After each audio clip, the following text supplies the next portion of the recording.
Black lives matter. Black lives matter. Black lives matter. Black lives matter. Dr. Martin Luther King once said, "The ultimate measure of a man is not where he stands in moments of comfort and convenience, but where he stands at times of challenge and controversy."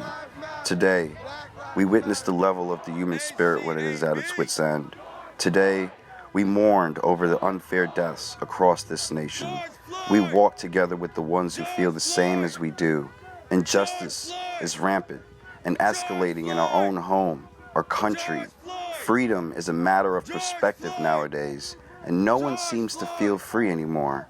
The ghost of our past haunts us as we continue to fight for something as minuscule as equality, something we should not have to beg for. Indifference and injustice is the real pandemic, and the cure has been there the whole time, but no one is willing to accept and apply it. This fight, this battle, this war seems to have no end in sight. We have been fighting for equality all our lives. Our parents have fought, their parents, and so on. At this rate, it seems as if equality is not a human right, but a figment of an imagination society has created for us. I stand for freedom. I stand for those who can't, and I stand for those who won't. Ladies and gentlemen, this is Dopeish.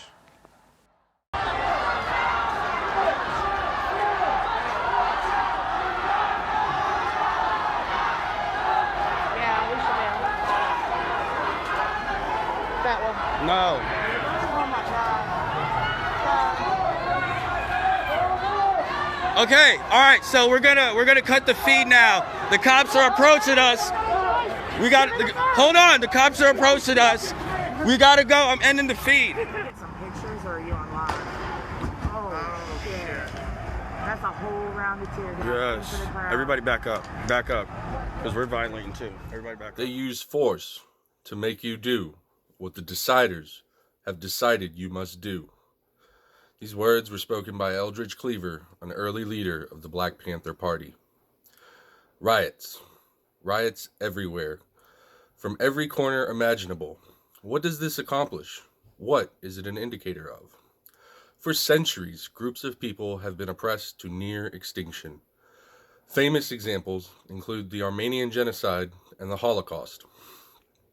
Genocide still happens to this day, however, as exemplified by the Rohingya genocide being committed by the nation of Myanmar. It is not something long forgotten about in your history books. What happens before genocide, though? Before the reach of human cruelty breaks through the event horizon and explodes in a cataclysmic fashion? Systemic oppression. The constant knocking over the head whenever you dare think to ask, why are things the way they are? God forbid you examine your surroundings and ask if they can be improved. Shut up and be thankful, they'll tell you. They don't want you to question, to think for yourself, to improve the standard of living in every community. The people in power want the lower classes to stay divided and fight one another, because it keeps the eye of attention away from them. Have you ever asked why certain groups so viciously oppose proper family planning programs? Without them, people may have children they're not prepared to have, which leads to an influx of individuals brought up in an already rigged against them system, perfect for use as labor. Education is power. That's why they don't fund the inner city ghettos and other areas of hardship. They keep people ignorant because a smart man asks why things are the way they are. George Floyd was murdered in cold blood by an officer of the law, another addition to a list of people that is far too long who are unlawfully killed by the very people who are supposed to protect us and uphold our laws. Why are American police so hyperactively killing unarmed individuals? In January of 2016, police shot and killed Daniel Shaver in a hotel hallway while he was on his knees with his hands up. He was crying, begging police not to shoot him. He was 26 years old. In 2018, police shot and killed Joshua Pollock. He was homeless and asleep between two buildings when police opened fire. These are just two more examples of life needlessly lost by the hyperactive police force in America. If you look at the equipment that police use, however, there should always be an immediate question behind it. Why? Why do law enforcement agencies use military equipment? Armored personnel carriers, rifles outfitted with grenade launchers. The uniform of a SWAT officer is almost indistinguishable from that of a soldier in combat. We live in a hyper-militarized police state. The military is the foreign branch of this state, analogous to how the CIA deals with foreign entities, whereas law enforcement is the domestic branch, an example to the FBI, how they deal with domestic threats. There is a surplus of military-grade equipment that's been generated from our military-industrial complex as a result of wars in the Middle East. Who better to make use of this equipment than the small-town sheriffs in backwater towns across the country? Further, the use of CS gas, tear gas, or any chemical weapon in a military setting is explicitly banned by the Chemical Weapons Conventions signed by most nations in 1993. Only 4 nations have not signed and are therefore unhindered in their use of chemical weapons: Angola, Egypt, North Korea, and Somalia. However, domestic police use of CS gas is legal in many countries, as the Chemical Weapons Convention prohibits only military use. Why on earth is that? How can something be banned from use in war, agreed upon by every country on the planet save for 4, but it's totally okay to be used by the police force on their own citizens? Something must be done about vengeance, a badge, and a gun. The systemic oppression and corruption of police is a cancer that is killing everything within this country. People are tired of it. People are tired of not being heard. Know your enemy. Compromise, conformity, assimilation, submission, hypocrisy, brutality, the elite, all of which are American dreams. All of which are American dreams. The picture is the same no matter where you look. There's a bank, there's a church, a myth, and a hearse. There's a mass without roofs, there's a prison to fill. There's a country's soul that reads posts, no bills. There's a strike and a line of cops outside the mill. There's a right to obey and there's a right to kill. Power lies within the people, and the people have had enough.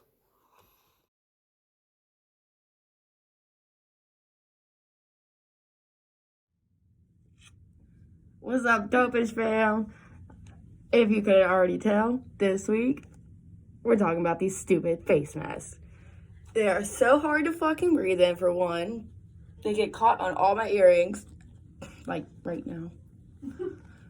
Right now. Mine says fuck COVID, because why not? But that seems to be a new trend. Apparently, you can't even walk into a store now if you don't have them, which is kind of stupid, because I went to go get new gauges and found out really quickly I couldn't get them unless I had a mask. I don't see the point of it, because if you're going to get COVID, you're going to get fucking COVID. I think it's not as serious as most people are projecting it to be, but that's just my opinion. Don't get all ass hurt over that. Don't be a salty bitch. Salty bitch. There you go. Yeah.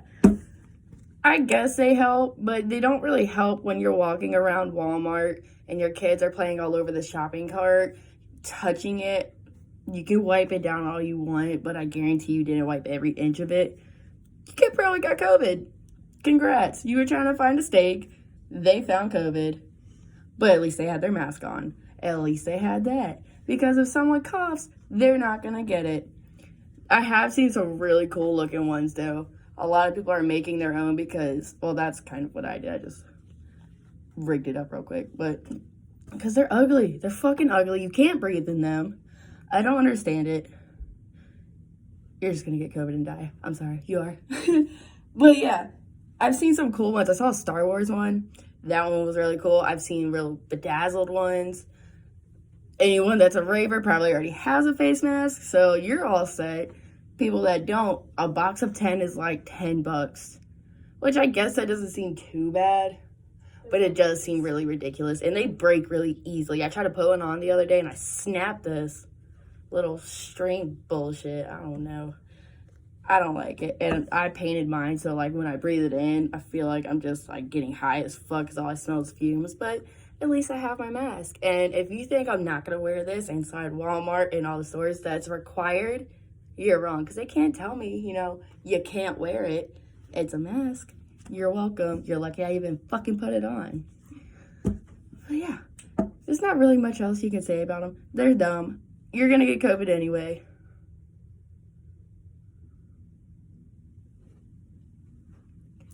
Bye, Dopeish fam. Ew, come on. Yeah, in regards to what's going on, honestly, it's just sad.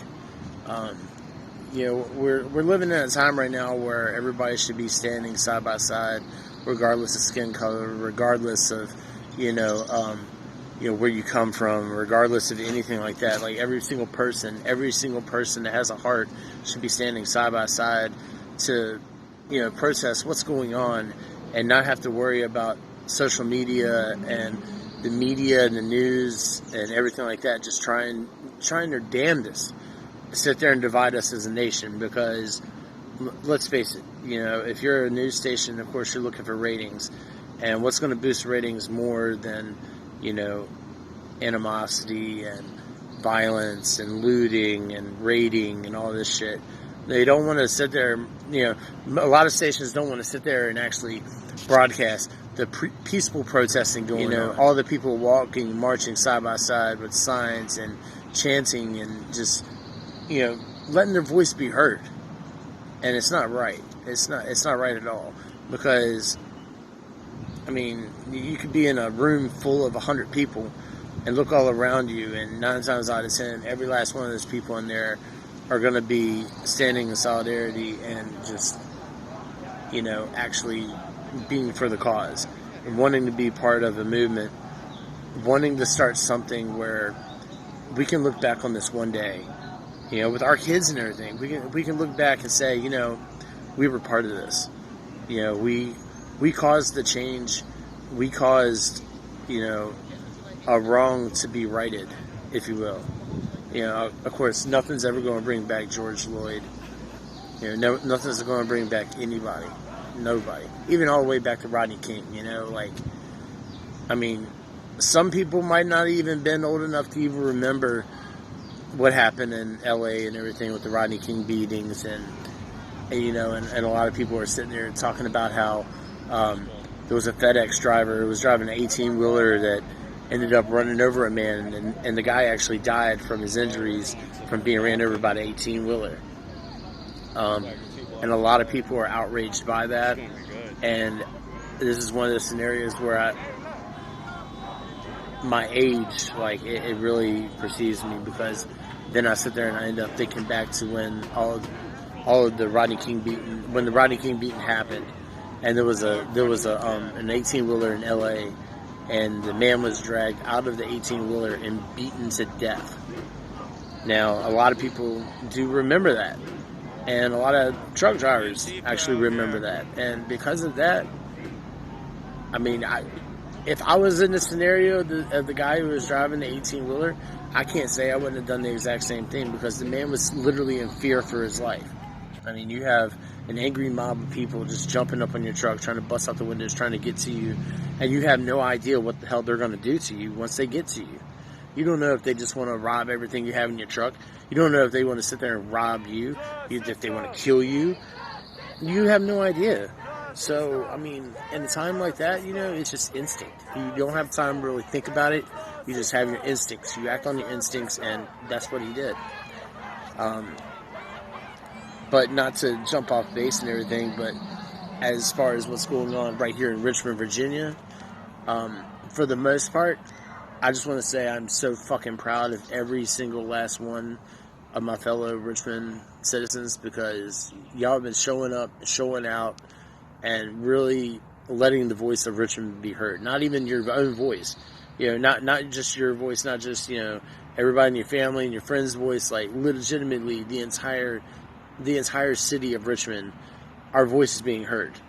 Of course, that doesn't go without some looting and everything that happened, which, I don't condone that at all, not in the slightest bit, not even remotely close to it, because there's no peaceful protesting involved with looting and just busting down windows and privately owned businesses, just destroying entire lives for what?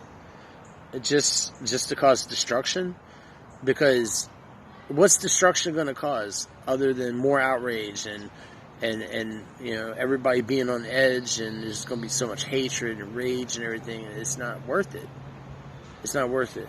I hope this message reaches every single last person in Richmond. I hope it reaches every single person beyond Richmond, because the violence needs to stop. We could be able to make our voice heard, and without the violence, our voice can be heard a lot louder, and it'll be received a lot better. That's pretty much all I got. This is One Eye with Dopeish, signing off. I'm nervous as hell. But I won't be silent. Silence is violence. And there's no freaking reason why 60% of crimes are committed by white people and our jails are 70% black. Talk that shit! Talk that shit! There's no reason for it. I'm tired of seeing black people being murdered in our fucking streets. The police are not executioners.